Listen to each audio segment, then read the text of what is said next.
Part 1. The biggest macro misconception. What if I told you that most investors misunderstand liquidity, and that markets often rally without money printing? For years, whenever markets go up, the headline says, "The Fed is printing money again." It has become the default explanation for every rally. Stocks rise, printing. Bitcoin surges, printing. Risk assets recover, must be the printer. But here's the problem. Liquidity is not money printing. And if you don't understand the difference, you will misread cycles, misread Bitcoin, and misread the entire risk environment. Let's start with the foundation. When people say money printing, they usually mean quantitative easing, QE. QE happens when the Federal Reserve buys government bonds from the market. In exchange, it credits bank reserves. The Fed's balance sheet expands. The monetary base increases. That is actual balance sheet expansion. That is central bank-created base money. We saw it after the 2008 global financial crisis. We saw it again aggressively in 2020 during the pandemic shock. The Fed's balance sheet exploded higher. That is textbook money printing, no debate there. But here's the key insight. Liquidity in markets does not only come from QE. Liquidity is not just about how much the central bank prints.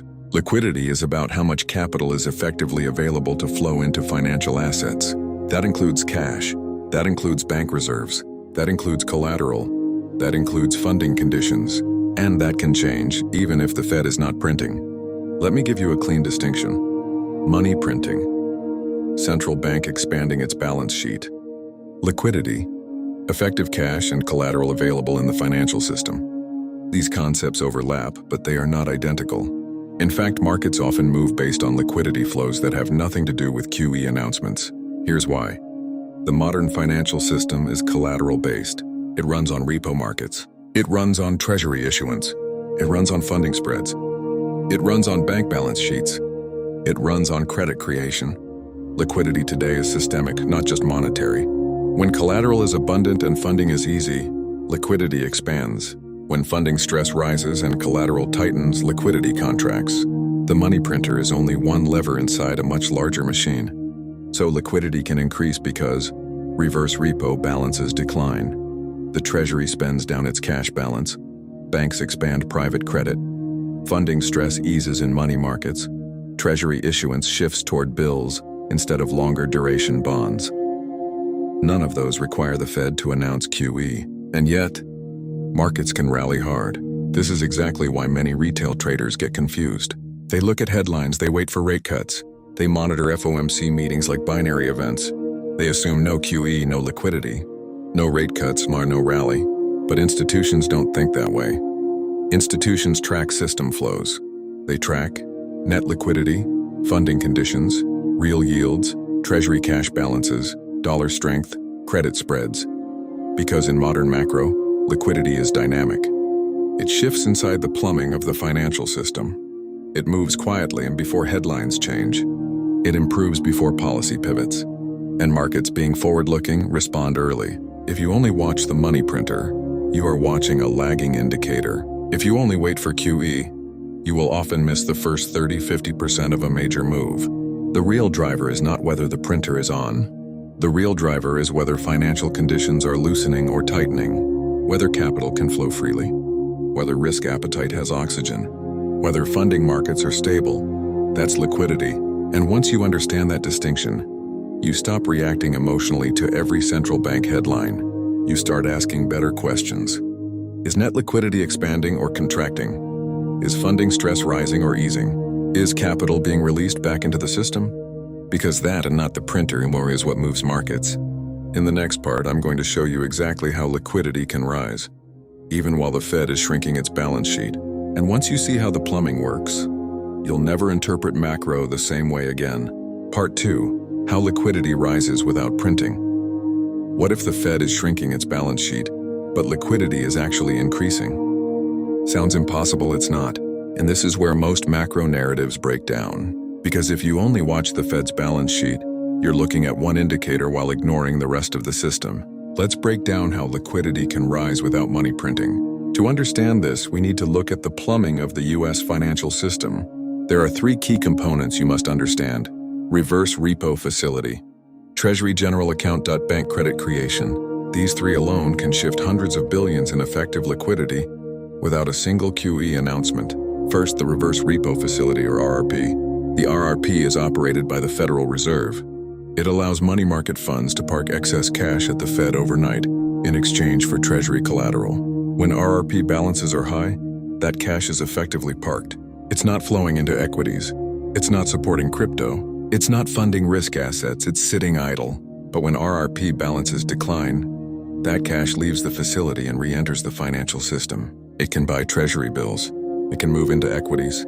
It can support corporate funding. It can increase overall risk appetite. No QE required, no balance sheet expansion, just liquidity being released back into circulation. Second, the Treasury General Account, or TGA. The TGA is essentially the U.S. government's checking account at the Fed.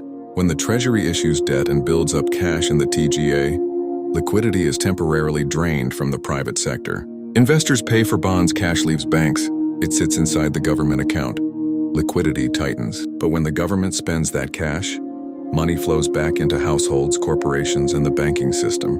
Liquidity rises, again, no money printing required.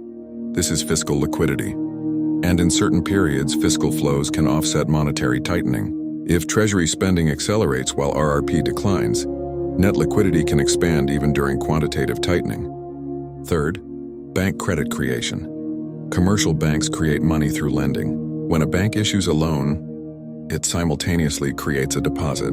That expands broad money, that increases system liquidity. This does not require the Fed to expand its balance sheet. It depends on credit demand, bank risk appetite, and economic expectations. When credit expands, liquidity expands. When credit contracts, liquidity tightens. Now here's where it gets interesting. In 2023, the Fed was shrinking its balance sheet under quantitative tightening. On the surface, that looked like liquidity tightening. Many investors assumed markets had to fall.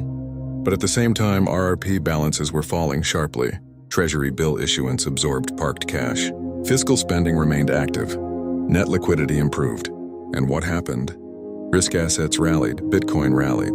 The Nasdaq rallied because markets respond to effective liquidity, not just Fed balance sheet headlines. This is why sophisticated macro investors track net liquidity. Fed balance sheet minus reverse repo minus Treasury General Account. That net figure often explains market direction better than rate cuts alone. So when someone says the Fed isn't printing, so markets can't go up, you now know that statement is incomplete. Liquidity can rise through internal cash reallocation, through fiscal flows, through credit expansion, through funding normalization. Money printing is one lever. Liquidity is the entire system. And in Part 3, we'll connect this directly to Bitcoin cycles, and why liquidity regimes not having narratives may be the real structural driver in modern markets. Part 3, Bitcoin, risk cycles, and the liquidity regime. Is Bitcoin really driven by halving cycles? Or is it driven by liquidity regimes? This is where most crypto narratives fall apart. Bitcoin does not trade in isolation. It trades inside the global liquidity environment. When yields fall, when funding stress eases, when the US dollar weakens, when net liquidity rises, risk assets tend to outperform. And Bitcoin, as one of the highest beta global liquidity assets, responds aggressively. This is why understanding liquidity versus money printing is critical, because Bitcoin doesn't wait for QE headlines. It reacts to shifts in financial conditions. Let's connect the dots. When the Fed tightens policy, financial conditions usually tighten as well. Yields rise, the dollar strengthens. Liquidity contracts, risk appetite declines. In that environment, Bitcoin struggles, not because of a headline, not because of a narrative, but because capital becomes more expensive. Liquidity is oxygen, and in tightening cycles, oxygen is reduced. But here's the part most investors miss. Liquidity often improves before official policy easing begins. Before rate cuts, before QE, before dovish press conferences, yields stabilize or begin to fall. The dollar stops strengthening. Funding markets relax, credit spreads narrow. Risk on quietly begins and Bitcoin moves early. Why? Because markets are forward-looking. They price expectations. They price future liquidity, not current headlines. This is the modern liquidity-driven cycle. It explains why some Bitcoin rallies happen months before the first rate cut. It explains why bull markets can begin while the Fed is still technically tight. Because liquidity shifts beneath the surface first. Reverse repo declines, Treasury spending increases. Funding stress normalizes, credit conditions stabilize. The plumbing improves. Capital flows adjust, price reacts. Now let's address the halving narrative. Halvings matter structurally. They reduce new supply. They reinforce long-term scarcity. But supply is only one side of the equation. Demand is driven by capital flows, and capital flows are driven by liquidity regimes. In a global macro framework, we can simplify it like this. In a risk-on regime, you typically see falling or stable yields, a weakening dollar, rising net liquidity, expanding valuation multiples. In that environment, capital moves outward on the risk curve. Bitcoin thrives. In a risk-off regime, you usually see rising real yields, a strong dollar, tight funding conditions, balance sheet contraction, and deleveraging. In that environment, capital retreats, Bitcoin struggles. This is not about predicting whether the Fed will print again. It's about tracking whether liquidity conditions are improving or deteriorating. Once you understand this, you stop reacting emotionally to every central bank speech. You stop anchoring to halving countdown timers. You start reading financial conditions. You start tracking net liquidity. You start asking one critical question: is system liquidity expanding or contracting? Because that question matters more than whether the printer is on. Liquidity is not money printing. Liquidity is the oxygen of markets. And if you can measure the oxygen, you can anticipate when risk assets will ignite.